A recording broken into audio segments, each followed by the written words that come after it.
কৃষ্ণাই জ্যোতিনগৰত 21তম বাৰ্ষিক তাৰক ব্ৰহ্ম নামযজ্ঞ। গোৱালপাৰা জিলাৰ কৃষ্ণাই জ্যোতিনগৰত 21তম বাৰ্ষিক তাৰক ব্ৰহ্ম নামযজ্ঞ আৰম্ভ। 5দিনীয়া কাৰ্যসূচীৰে অনুষ্ঠিত হৈছে এই ধৰ্মীয় অনুষ্ঠান। প্ৰতিদিনে 5,000 পৰা 10,000 লোকৰ সমাগম হোৱা এই নামযজ্ঞত লীলা কীৰ্তন পৰিৱেশন কৰিবলৈ সুদূৰ পশ্চিমবংগৰ পৰা 4গৰাকী কীৰ্তন গায়ক আহিব বুলি পৰিচালনা সমিতিয়ে জনাইছে।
আমাৰ কৃষ্ণায়ত মানে উৎসৱ এটা হয়, মানে আমাৰ সকলো গাঁৱতে হয়।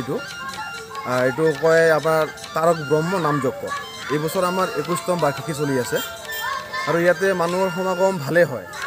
মানে আমাৰ সদায় মানে আমাৰ 5দিনীয়া কাৰ্যসূচী। এইটো 5দিনীয়া কাৰ্যসূচীৰ মাজত আমাৰ মোটামুটি ধৰি লওক আমাৰ দিনত 10,000 মানুহ মানে আহে আৰু আমাৰ খোৱা লোৱাৰ ব্যৱস্থা মানে ভালে কৰা হয়।